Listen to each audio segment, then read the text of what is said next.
Good morning and welcome in. It's another edition of Ask the Experts here on the Big 920, thebig920.com, streaming nationwide and beyond via the iHeartRadio app. My name's Mitch Nellis, AK Thunder, here on the Big 920, and I'm sure you've all become accustomed to our monthly visit with the man, the myth, the legend, John Groth from Groth Law Firm.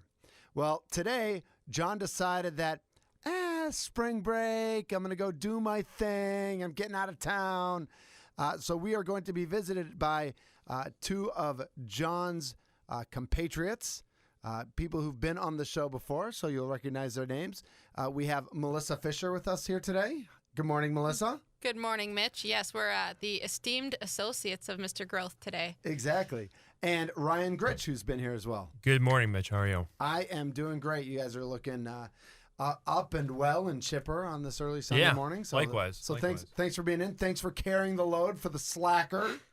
Just kidding, John. Just kidding. John's mad at me now. It's okay. I can handle it. Absolutely. Yeah. Better you than us. Right. Exactly. I'll call him the slacker. You guys don't. Just like I call him and I call you guys the experts. I know that for legal reasons or whatever, you're not allowed to call yourselves experts. That's what makes radio guys so awesome, is that we can just go ahead and call you experts, and that's how we roll. No, I don't mind hearing that at all. Yeah, no, I figured. So we talked about it a little bit before the show, and as we're changing seasons here, I know that when you talk about personal injury law, there are different things and different focuses during different seasons of the year. And we talked a number of times, starting in November and then into December and January, about how weather affects your profession and affects personal injury law. And if you just want to talk a little bit about, what you've seen this winter, we probably didn't have as much ice as we've seen in the past. We had a couple snowstorms, but I'm guessing the first time it snows or the first time it's ice, people forget what they're doing. We even had snow a couple of weeks ago, and I'm sure people had already forgotten what they were doing. So what did you see this winter that was the same or different, and what was the focus this year? So typically throughout the year, and I'll just talk more broadly first, you always have a mix of types of cases in this type of law. So you have your motor vehicle accidents, premises liability, which includes trip and falls, slip and falls. And then we do a number of other types of cases, including animal bites and some nursing home abuse and neglect. But you're right, Mitch, in certain seasons, you tend to see more of certain types of cases than others. So in winter, generally, and this winter was no different, you see more motor vehicle accidents, to be sure. Those first snowfalls especially. It's like we've lived in Wisconsin all our lives. We know it's going to snow. We know it's going to get cold enough so that there's ice on the ground. And every year, in early December, we forget our brains and totally forget what we're doing. That's absolutely right. And like I said, this year was no different. But along with those motor vehicle accidents, you also see the incidents involving ice. So premises liability, most likely it's going to be a slip and fall. A lot of times at commercial businesses, Sure. the companies haven't gotten out there to clear the way, and you see a lot more of those in the wintertime as well. I had a couple times that I showed up here at the iHeart Media Milwaukee Megaplex, and it may or may not have been adequately prepared. I was able to use to use my deductive reasoning and not slip and fall, but I'm guessing more often than that is when it's been shoveled that one time, but then a thin layer still remains, or then it ices over, because it's easier to walk on snow than on ice, right? Yeah, it's really, a lot of the times it's the black ice that gets you. It's the ice that's under that first level of light snow. So it's kind of deceptive because, like you're looking for the snow. You're trying to walk safely to and from work, at the mall, things like that. But every so often you catch that patch, and you're not expecting it.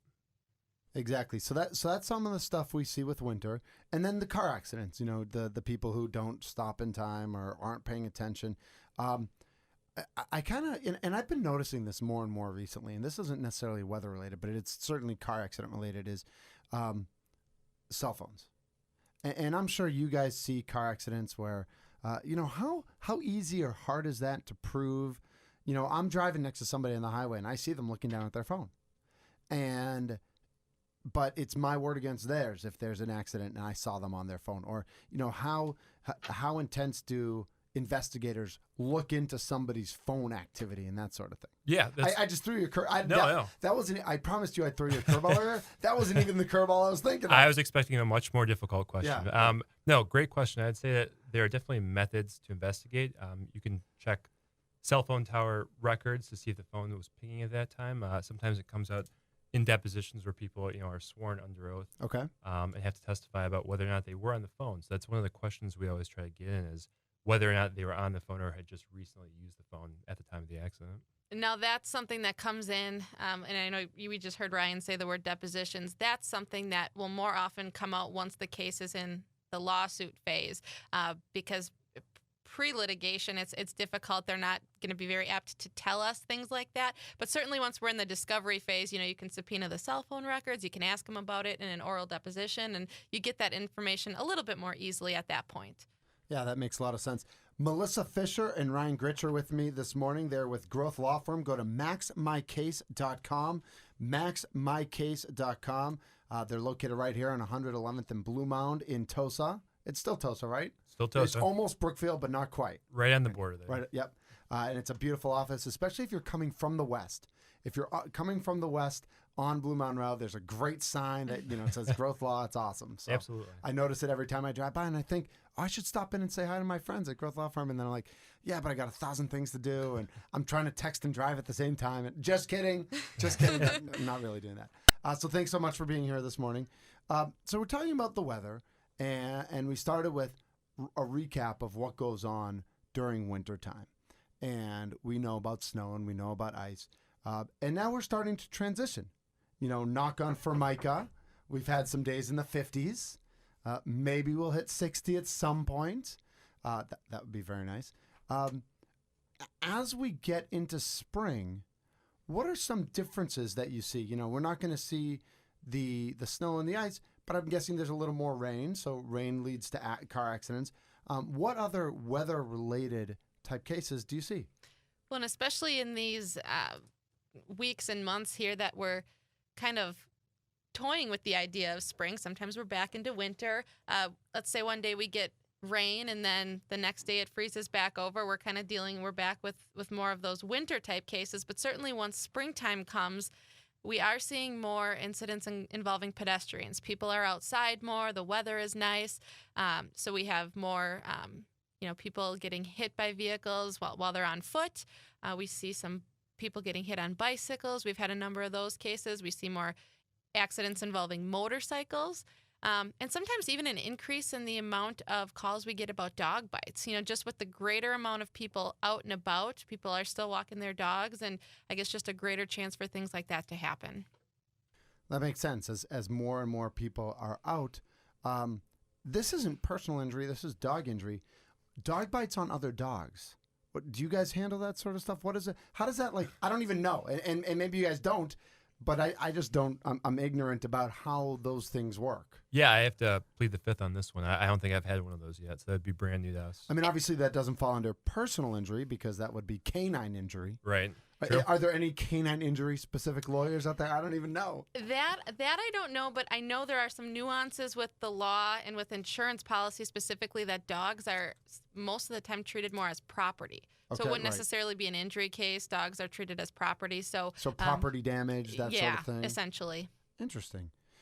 Melissa Fisher and Ryan Gritch are here with me from Groth Law Firm. Go to maxmycase.com, maxmycase.com if you have any injuries. And let's go back to winter for a little bit before we really move into spring, kind of like we do here in Wisconsin. We had a little taste of spring, but now let's go. How often do people call now, end of March, beginning of April, saying, oh, I had a slip and fall at the beginning of January at XYZ business, or this car did slide on the ice and slam into me, and I thought I was okay. My neck hurt a little bit. I went to my chiropractor, and I thought I was going to be okay. Well, 3 months later, it hurts. Or this person promised they would pay for this doctor's appointment, or to fix my fender, or whatever it is, and I haven't heard from them. That sort of thing. How often do people call and retroactively want to get say, hey, I thought I was going to be made whole here. It's the beginning of April. I'm not whole yet. It's very common. It's coincidental that we're talking about this. This past week, we've had just a plethora of calls with just what you mentioned, Mitch. And it's just that those are the folks who think right off the bat, maybe this isn't so bad. I can handle this myself. My insurance company is working with me. And now they're finding out it's more complex than they initially thought. And now they're saying, I need help. I might want to get an attorney on board. So it's very common that they do call, even beginning of springtime for a wintertime accident. And then, I know I've talked with John in the past about if you're in an accident, take pictures right away, take video right away, get people's phone numbers of anybody who may have seen it right away. I'm guessing that gets a little bit more difficult than if somebody's calling you now and saying, hey, I'm not whole, I need to be whole. It definitely can be tricky. I think in those instances, you have to hope there's a police report. You have to hope there's a well-written, detailed police report. And even more important than having that evidence, it's important that people get medical treatment right away. The number one thing we say to all our clients is go to the doctor. If you're injured, if you're hurt, if you feel like you haven't recovered from the accident, go to the doctor until you feel better. And that's kind of the first and most important step.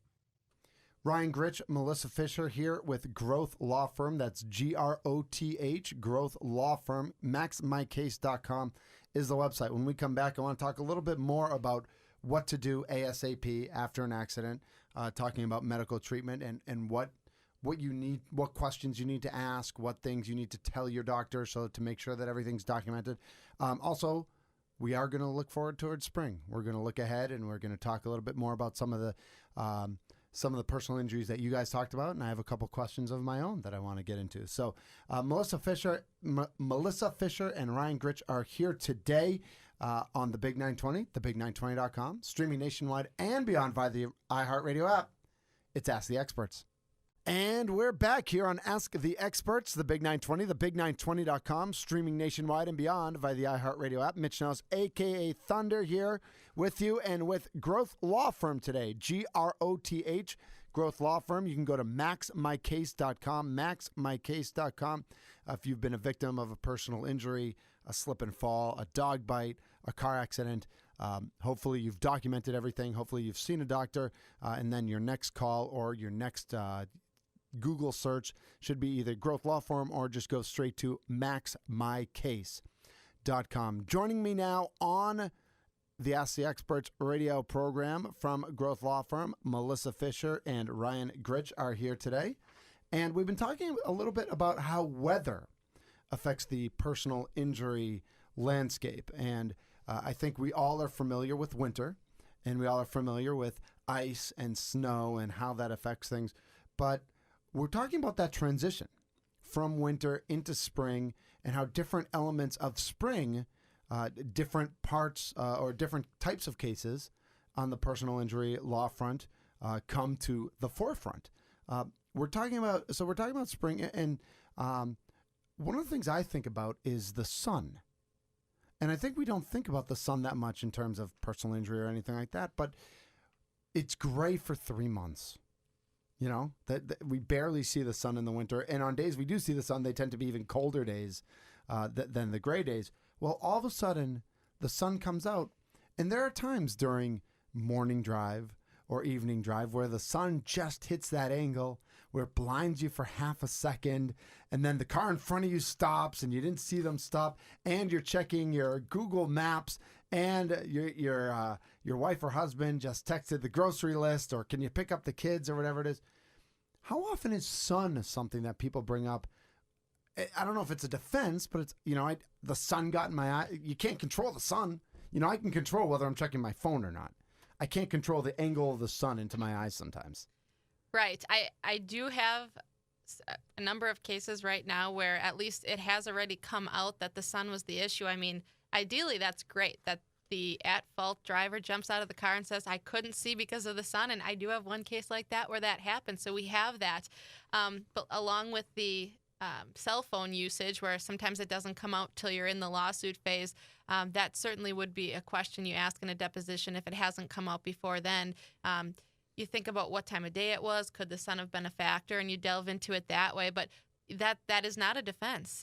What would a reasonable person do? If a reasonable person is blinded by the sun, do you just drive and hope for the best? Well, Well, no, you take the I reason. usually close my eyes and cross my fingers. Right? But you can't be telling us that. All right, no, I don't do that.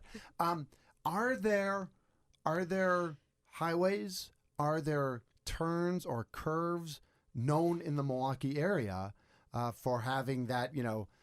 I always think of kind of driving down toward the airport, and then you hit 894, and you're going west, and if the sun's right at that right angle, you hit that curve, and all of a sudden you can't see anything. Yeah, I'll tell you, when I leave work around 5 or 5:30 on 94 East, the sun is directly in my rear view mirror for about a good half hour. Yeah. So I'm not checking side mirrors, not behind me. So 'Cause definitely those it's parts, nailing you. for sure, absolutely. Yeah. And here's the thing, too. I think all of us, if we had to be honest, would say, okay, we're driving, the sun is in our eyes, we throw our sunglasses on. Nobody is going to say, okay, well, maybe they would, and then that's great. Yeah. Say pull over until the sun, because we just don't do that. But Right. there are, different things like the sunglasses that, that you need to be using to try to The visor. You can the pull visor, down. exactly. Yep. That makes a lot of sense. I'm also thinking, we're talking about springtime, and we'll have those rains where you can't see in front of you. I was mentioning to you guys that we drive down as a family down to Tennessee every year, once in November and usually once in either late March or early April around spring break time. And we've had some times where we've been driving and you can't see, and you see cars on the expressway pulled over. But that gets a little scary too. What's defensive driving and then what's dangerously defensive driving? If I'm slowing down to 20 on the expressway and other people are still going 40 or 50, is that a smart thing, or you should probably just pull over, right? I think if it's that bad, it's smarter to pull over than to risk it, because I know that you're supposed to have as many car lengths between you and the car ahead of you at times 10 miles per hour for lengths, and that's what I was taught in driving school. People definitely do not do that. Definitely not during rush hour either. Right. I think we can all vouch for that. Yeah, absolutely. So weather is a factor, even though we don't think of it the same way in spring as we do in winter, certainly. One of the things so I'll bring in a personal story real quick, and this again is not the surprise I have for you guys. Just waiting for it. I know you guys are so excited. So I have a dog bite in my history. A dog we had was being driven down to a new family in Tennessee. We hired somebody to handle our dog. Our dog was an ornery dog, and our dog ended up biting her. And she had her dog, and they were kind of in a tussle, and she tried to break it up. And I don't know if this is more a public service announcement or if I'm asking you guys anything really, but it affects our home insurance because it is a property situation. What do you guys have advice for people with dogs, or people that dogs are, that dogs have been cooped up all winter long, and now all of a sudden you're letting them go at the dog park, or you're giving them a little extra room on the leash? Is there any advice for people to protect themselves? I do have some friends that are insurance agents, and what I've heard, I think the consensus is from them, is have that conversation with your agent, especially if you have those dogs that are, quote unquote dangerous, or those. Right. There's a few of those breeds. Sure. You may not have the coverage that you think you have, and so it's important to have that conversation with your agent to make sure you're protected. Yeah, and mine was not one of those breeds, but she was just an ornery dog. She was ornery from the time we got her. She loved us. Mm-hmm. She was super protective, probably a little too protective at times. And we loved her. But it was, unfortunately that there was a dog bite, and we still deal with the ramifications today when it comes to home insurance. So that was just kind of an aside about dog bites, because with spring, I'm guessing whether it's, if you're at a dog park and your dog is fighting with another dog and you go to separate them, you don't know that other dog, and Exactly. And yes, if that dog bites you, there may end up being a lawsuit between you and the person who owns that dog. And I don't know how that works, of who's at fault. Like if I approach a strange dog and it bites me, I don't know. I don't know if there is any of that responsibility on me, or is it purely on the dog owner? It really does depend. There are definitely circumstances where you might have provoked the dog in some way, whether it was intentionally or unintentionally. Yeah. And I think that type of law is very distinct from, I guess, auto accident law, where it is more complicated. And I think that the help of an attorney is much more useful when it's murky like that, because there are big gray areas. Absolutely. One of the other things you guys talked about is bicycle accidents. There's a lot more bicycle accidents as we get into spring. I know we've done, I think, one family bike ride so far, with the weather, and we love going on family bike rides. My 7.5-year-old has her own bike. The 5-year-old gets, I have I have an attachment on the back of my bike, and so she gets on that bike. But I feel like over the years, bicycle laws have changed, and whether it's bicycle lanes or who has the right of way, who does what, so. I don't know if you guys have any examples or could take us into the story of the bike rider, and what rights does a bicycle rider have, and then what do, even if you're on a bicycle, I assume you still need to be looking out for cars. You can't just go willy-nilly just because I'm on a bike and they're in a car. Yeah, Right. you definitely have some responsibility as a bike rider to be safe, whether that's reflective gear, lights on your bike. I know that the strobe lights work pretty well for me when I'm driving and see bikers on the road, but I just moved especially in the evenings or nights. Absolutely. Yep. And I just moved to Shorewood. I'm an avid biker. So you're right around the corner from right me in near the Whitefish Oakley Bay. Trail. Yep. Yep. Mitch and I hang out on the weekends occasionally. Yeah. We'll have to coordinate a bike ride, I think, after this Absolutely. conversation. But yeah, you do have some responsibility as a bike rider, but at the end of the day, a car versus a bike, the car is always going to win. So Right. it can be bad if you're not prepared for it. And then I assume legally the car's always going to lose, or not necessarily? Not necessarily. I mean, if a bike blows through a red light, I assume that's the responsibilities on the bike. Well, right? and that's what I was gonna say. Just because the car is gonna win ultimately legally, if you're on a bicycle, you still do need to follow the rules of the road as it pertains to bicycles. So the red light, you don't want to be blowing through that. I mean, because in Wisconsin there is something called contributory negligence. So Okay. they're going to look at how much was the bicyclist responsible, even though the bicyclist is going to be more injured than the folks in the car. That contributory negligence will play a big part. If he's just not even looking where he's going, he's blowing a stop sign or what have you, that's going to make a difference. Yeah, I mean, even if you are the one who ends up getting more injured, you can still be at fault, right? Absolutely. Okay, that makes a lot of sense. Melissa Fisher and Ryan Gritcher with me today from Groth Law Firm. Go to maxmycase.com. That's maxmycase.com if you have any questions about personal injury law, whether it's a car accident, a bicycle accident, a motorcycle accident, dog bites, and more. Are you guys ready?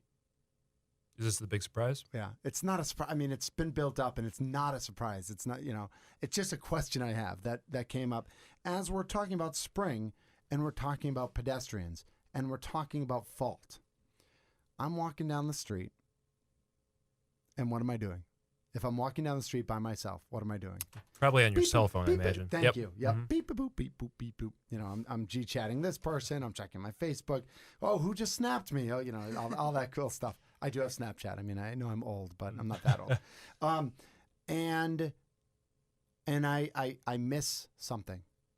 There's a cone up because something on the sidewalk's under construction, or I take a step out onto the street when I shouldn't, or my knee, like my foot just hits the curb and I buckle, or somebody has something out on the side. There's a sidewalk sale going on, or I don't even. I mean, there's 100 different examples, but I'm on my phone. What type of responsibility do pedestrians have to pay attention to where they're going? I think that goes perfectly with what we were just talking about, Mitch, and that contributory negligence. It plays a big role. Just because you're a pedestrian does not mean you have the right of way all the time. So you do need to be paying attention. There's a jury instruction that says, in other terms, that everybody has a duty to look out for their own safety. Okay. So just because you're a pedestrian, and again, like the bicycle, if a car hits you, you're going to be worse for the wear. Yep. That doesn't absolve you from liability and the duty to look out for your safety. And you're absolutely right. It is a big issue, and it's kind of getting bigger. And don't quote me on this, but I believe in Hawaii, there's a city that has no quotes here yet. I think there's a city in Hawaii that does have rules. So you're good. Yeah. Not in radio world here. Right, exactly.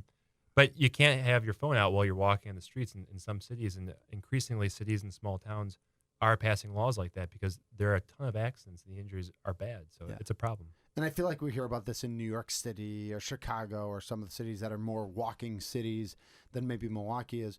But Milwaukee certainly has neighborhoods that are walking neighborhoods. And, you look at suburbs like, you're in Shorewood, I'm in Whitefish Bay, Wauwatosa, which have sidewalks. A lot of neighborhoods don't have sidewalks, which could end up actually being a little more dangerous if you're just on your phone walking in your neighborhood or walking to a coffee shop or whatever it might be. Have you guys seen cases where there's a personal injury or something happens because somebody wasn't paying attention on their cell phone while walking specifically? We've definitely seen them come in. Yeah. There are tricky cases if you're on your phone while you're walking and you're not where you're supposed to be and Yep. get hit. That goes to what Melissa's saying about contributory negligence. Right. The jury does, or the lawyers do have to figure out, who really is at fault here. And sometimes it's a sliding scale. There's not a hard and fast rule for it. So every case is different. You have to analyze the facts on their own merits. And so I think that's why having a lawyer is useful, because they have experience with similar or dissimilar cases and can point you in the right direction. So that was my big surprise. I mean, it wasn't a big surprise or anything like that, but I think it's more and more applicable as more and more people are just have their heads in their phones, and we talk about it while driving, and I think we've talked about it ad nauseum about don't be texting and driving, don't be doing other things on your phone. Texting hopefully encompasses everything, but also while you're walking. If you're walking, on the sidewalk and you walk into something, that's kind of on you. Absolutely. Contributory negligence. Yeah, That's it. Somebody said that once. Oh, yeah. I heard that somewhere. Yeah. She's Melissa Fisher. He is Ryan Gritch. They are from Groth Law Firm, Groth, Groth Law Firm. John is he's on assignment. He's been suspended this month. Yeah. Go to maxmycase.com. That's maxmycase.com with any of these questions. And you can always ask for Melissa or Ryan as well, and they will answer your questions and then tell you what type of case you have. When we come back, we're going to talk a little bit more about what to do as soon as possible if there's any of these situations, if there's a dog bite, if there's a walking while texting and you fall off the curb and somebody pushes you or runs into you or bikes into you or whatever it might be. What do you do as soon as possible, and what's your responsibility to do? And just as common sense, what makes sense to do? So go to maxmycase.com for all your questions and answers. It's the Big 920, thebig920.com, streaming nationwide and beyond via the iHeartRadio app. This is Ask the Experts.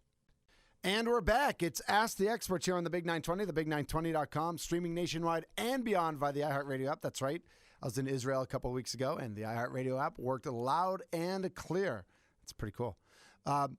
We are talking today to Groth Law Firm. Melissa Fisher and Ryan Gritch are here on Ask the Experts. You can go to maxmycase.com, maxmycase.com. They're at 111th and West Blue Mound Road. Everybody knows where Moe's is, right there in the corner of Highway 100 and Blue Mound. Just a couple blocks west of there is Groth Law Firm. Ryan and Melissa here with me today. And before we get to what you do right away after an accident, something like that, Melissa, you just made mention of an example that I think a lot of people can relate to when we're talking about pedestrians and whether it's contributory negligence or not. I'm crossing the street and I'm not necessarily in the city of Milwaukee or something like that, so there may or may not be crosswalks, but it's, it's a neighborhood and it's where people just walk across the street and you look both ways and all that sort of stuff.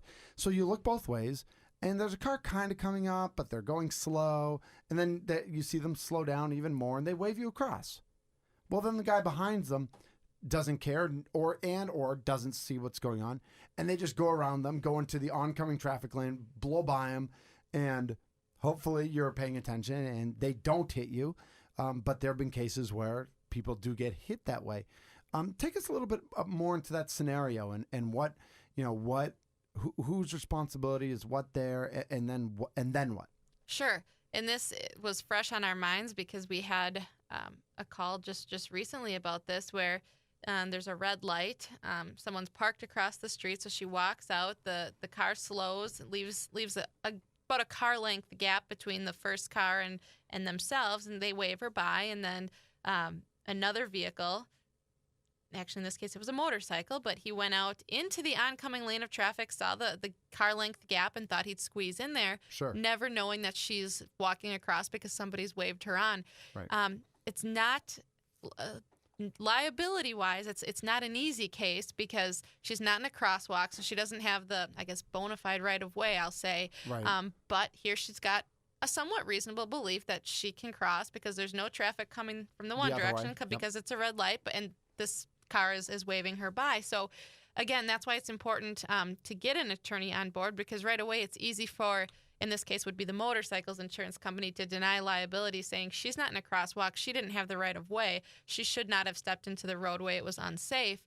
But again, in this type of situation, There may be some contributory negligence there, sure, but if you get someone on board who knows the law and can help navigate that, there certainly is a way you can try to make a claim for that. When I would assume there that the expectation is when you're talking about that, yes, they may not have the right of way of being in a crosswalk, but they did have an expectation of safety because Right. there's a car that clearly was the next car in traffic, clearly stopped for them and waved them through. And then on top of that, you have another car or motorcycle, whichever it happens to be, that is doing something that's not legal and driving the wrong way in the opposite lane of traffic to get somewhere faster. Right. And so to me, when I hear the story, it's a lesson not just to you as a pedestrian to, make doubly sure that somebody's not being crazy or to always expect the unexpected, but also to the driver. If we're driving and we see somebody stop for an unknown reason, usually there's a reason. So instead of just assuming that they're an idiot and I'm just going to pass them because they're stopping in the middle of the road for no reason, there's probably usually a reason that they're stopping. And if it's for a pedestrian or for a dog or for, they're stopping for a reason, maybe I should stop too and just see what's going on. Exactly. That might even be the bigger lesson from that story, the bigger takeaway. Yeah, is that let that happen. So that dovetails nicely into, okay, so what do you do right away? You're driving a car and you get hit, or you're a pedestrian, or you're riding a bike, or you have a dog bite. Any of these examples that somebody would call you or visit your website or whatever it might be. I go out this afternoon and something happens. What needs to be, besides making sure my body parts are still where they're supposed to be and I hope that I'm okay. What needs to be on my checklist to do immediately, just so that I can protect myself moving forward? Well, I think that's something that's been a resounding theme in all of our weeks of talking with you, Mitch, and that the first and foremost, you have to go to the doctor, get checked out. That is the number one priority, is your health and your safety. So if you are injured, get to the doctor first. But then, as I mentioned before, getting us on board earlier rather than later is crucial, because in cases like these, especially pedestrian accidents, now that we're getting into spring, a lot of times there's evidence that needs to be preserved. There's investigations that need to be done, and that is much easier done sooner in time or closer in time to the actual incident itself than later. For example, if a pedestrian is crossing in an intersection, she gets hit. Some intersections, and it's becoming more prevalent, but that they have the traffic cameras that they'll recycle footage after so long. We want to make sure we get in there, and if there is footage to be captured, that we capture it before it's taped over. Sure. So that's just an example of why it is important to get an attorney on board sooner rather than later. But certainly the first thing you want to do is get to the doctor. Got it. Makes sense. And Ryan, I don't know if you had any other suggestions that people should be doing? No, I completely agree with Melissa. Going to the doctor is 1A. Yeah. You have 3 years from the day of the accident to bring a personal injury suit. Okay. But going to the doctor is the only thing that you can kind of mess up by not doing right away. And I know Wisconsinites are kind of a hardy people. We don't like to complain a lot. We're used to hard winters. I may or may not have had an argument with my wife earlier this week. Were you on the right side of that one? Or? Oh, no. Oh, absolutely not. I actually did call my doctor. But he was out of town, so I was like, I'll just wait till he gets back in town. And he was like, you probably should see somebody for that. I just have like a little, I have a little stomach. My stomach isn't always happy. So, And a lot of people feel no that way. No injury or anything like that, but you're right. We're a hardy people, and I'll just tough through it. I agree. And that happens pretty often where people will come in and they're sincerely hurt, and they'll tell me, well, I don't need to go see a doctor. This will get better. And I think, just be realistic with yourself, be realistic with your doctor. Because if you're not telling your doctor, we can't tell the insurance company. So despite, how tough we really are, be honest with your doctor if you are injured. So I'm going to challenge you guys, because you guys have both said that 1A, no doubt about it, is go to the doctor. Let's make sure John's listening now. Right. Here's our chance to shine. Exactly. And I don't disagree that going to the doctor immediately is very important. But as the injury or as the situation happens, how important is it that you take out your phone and take pictures, or take video, or take witness accounts if there are people witnessing? How important is it to get active literally the second something happens to try to capture as much of that as possible? I think it's essential. I think a lot of cases are decided on what the property damage looks like. So if there's an argument over who hit who backed into who, let's just go to the tape. Let's look at the cars. If there's a smashed in front of the car and a caved in trunk, well, it's pretty clear. But if those pictures don't exist, then we're stuck with, word versus word. And sometimes that makes cases overly difficult and sometimes unfair because there isn't evidence that we can point to. Mm-hmm. And in all of these cases, we as the plaintiffs have what's called the burden of proof. Okay. So if we can't essentially prove what happened, then we can't make the case. So it is very important to get that evidence preserved right away. It's so easy nowadays. Everybody's got their cell phone Right. to snap some pictures, and most folks are good. They will do that. But I think a big one, and really what I wish we could see more of, is those independent witnesses. Okay. The folks who will pull over and say, are you okay? I saw the accident happened.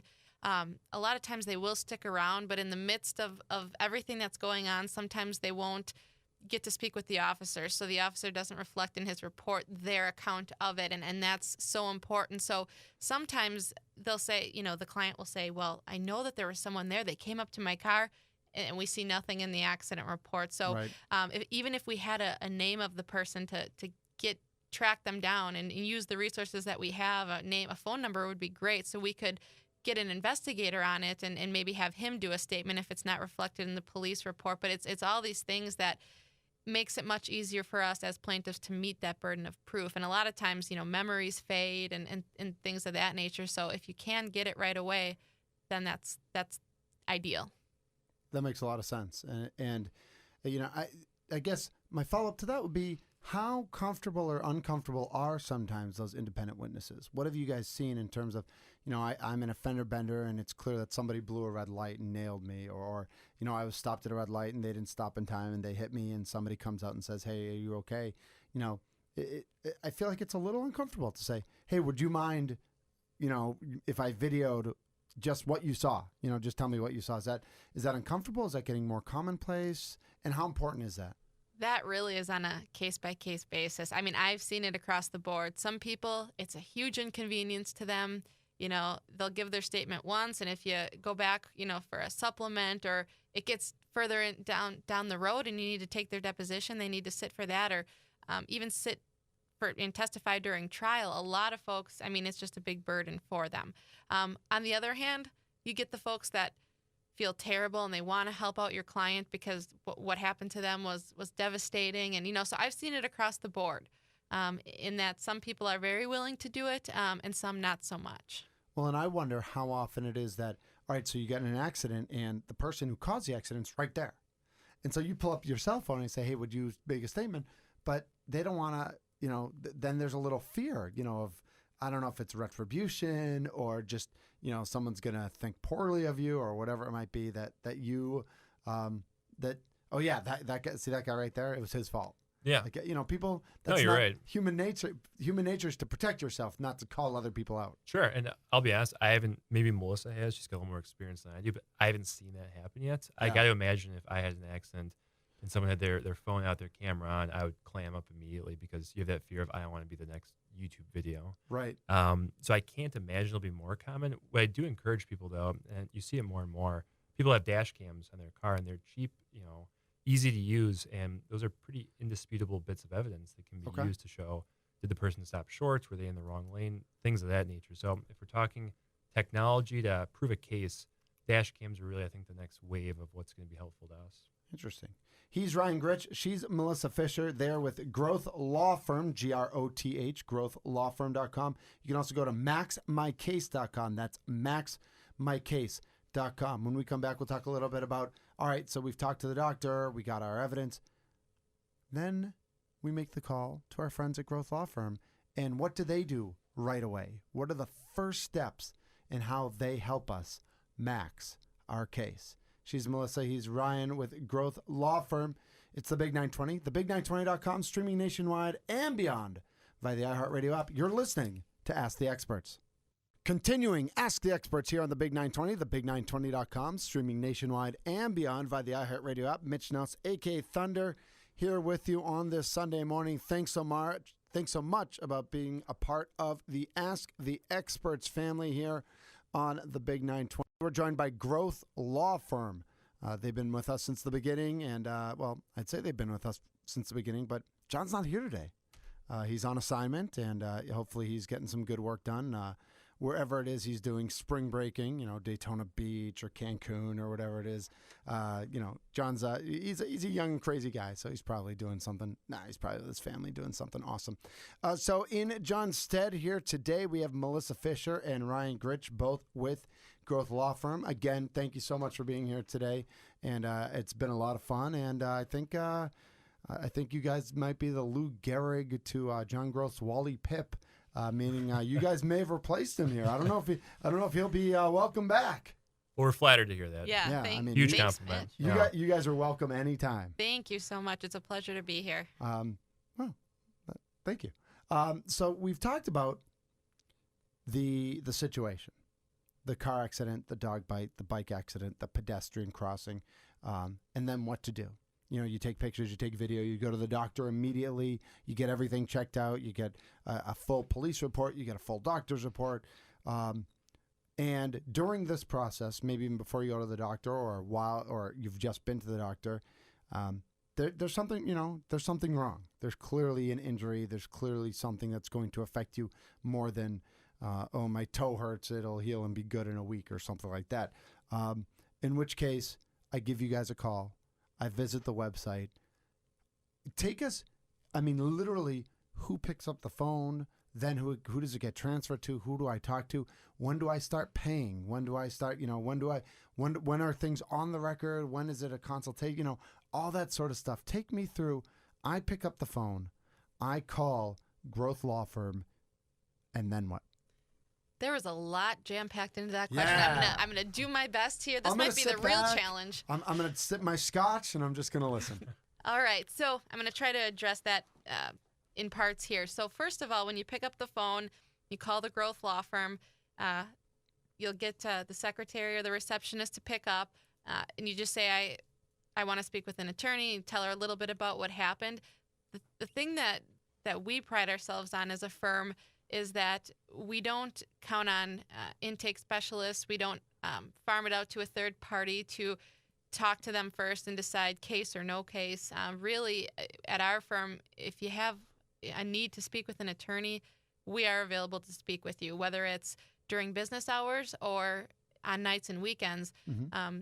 There will always be an attorney available. And so that is something that we provide to our clients. And really, like I said, we pride ourselves on because I don't know how commonplace that is nowadays. So we believe, though, that really when someone's calling, and the best person to make the determination of if there's a case there is the attorney themselves. And so we'll talk to you. We're happy to do a free consultation, however long it takes. We're happy to go out and meet with you at your home, at wherever is most convenient. We can do phone consultations. Like I said, whatever the potential client prefers. Once we've determined that there's a case and we get them signed up, then it's kind of more of an internal process to get the file up and running in our office. So like I said, the earlier the better, because if there is some investigation that needs to be done, if we need to get an investigator out there to take statements from witnesses, easier to do that on the front end. We gather the accident report. We call the various parties, the insurance companies, let them know of our representation, because a lot of times in the first few days, those insurance companies will try to get on the phone with the client, take a statement. We try to jump in there before that, because if that's here's your $5,000. Are you happy with it? Don't say yes to the insurance company. Am I allowed to say that? I don't know. I didn't say that out please loud, do. right? Yeah, Okay. I agree. Yeah. because once you sign on that dotted line, that's it. Yeah. Right. And so, we get in there. If they do require a statement, we like to be present for that. So again, anything that we can get done on the front end, the better. But like I said, once we get that initial retainer agreement signed, we jump on board, we get the file up and running, and we start gathering the evidence that we need. And so so that first phone call, am I paying for that first phone call? Am I paying for the second? When do I start paying? The payment, that's what I missed. Yeah. Yep. So, No, we work on a strictly contingency fee basis, meaning we don't recover unless the client recovers. So they're not paying us a $5,000 retainer fee just to hire us. They're not paying us on an hourly basis. Our fee is contingent upon a recovery. So with that, not to go negative, but pops into my head. How often do you tell people, you know what, you don't have a case? Yeah, I know you were hurt, and I know it sucks, but it was your fault. Think about and do people get that and they just don't want to believe it, or how does that how does that reality enter the conversation? It does happen for sure. It's not uncommon, but I would say 100% of the time it's worth looking into. If you've had an accident, if there's any question of whose fault it is, or if you're injured from the accident, it's 100% of the time worth at least checking out, having an attorney review the facts, because things that don't occur to people that occur to us because we have experience with it. So I would say it's always worth investigating. Okay, that makes sense. And if it's not something that either we don't believe it's a case, or simply it's not a case that we're willing to take on at that time, we always recommend a second, third, or even fourth opinion. So we'll give them a referral if that's what they want, or something, so that don't stop here type thing. And so do you sign a retainer with you guys? Is it verbal? How does that work? If I'm retaining you as my counsel. Definitely. And we do have a retainer that the clients sign. That's done either in person, or we have technology, I guess, that lets people sign remotely electronically. Too. Absolutely. Okay. So there's people who will call in who just need the help right now. They need representation today, this hour. And so I'll immediately send them the contract, and that means I get to start working on the case. So sometimes there is time-sensitive issues, and it helps to be able to sign people up right away and have our staff kind of spring into action and get going right away. That makes a lot of sense. He's Ryan Gritch. She's Melissa Fisher. They are with Groth Law Firm. Go to maxmycase.com, maxmycase.com. So going back, we've talked about transitioning into spring now.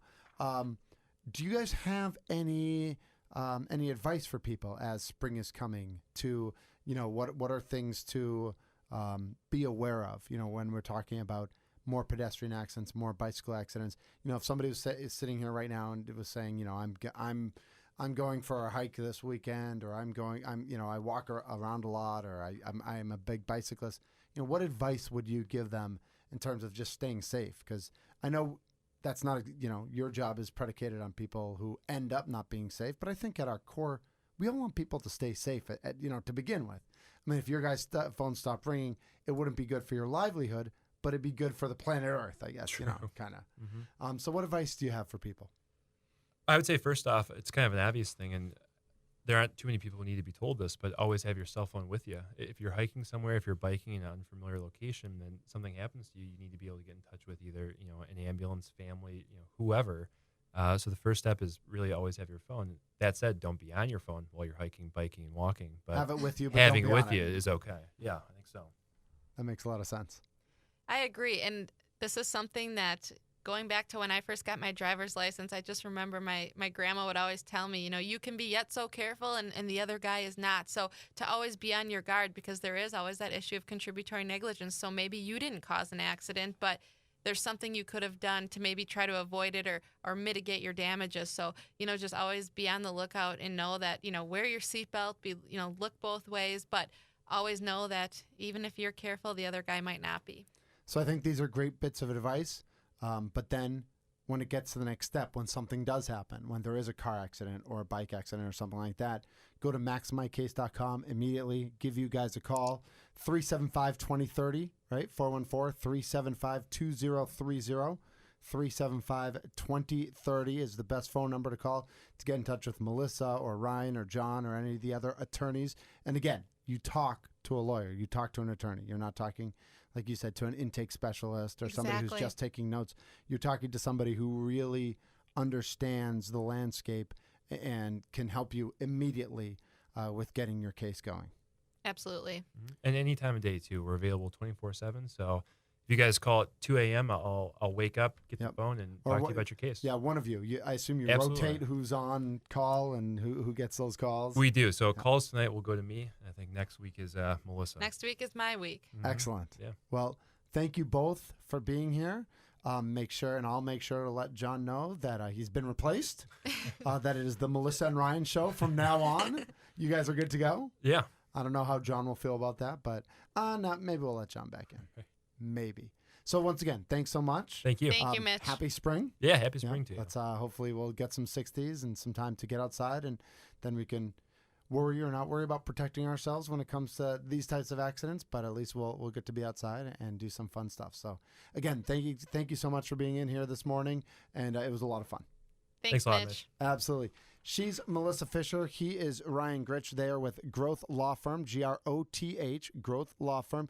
Go to maxmycase.com, maxmycase.com if you are going through any sort of personal injury. Give them a call, 414-375-2030, 375-2030.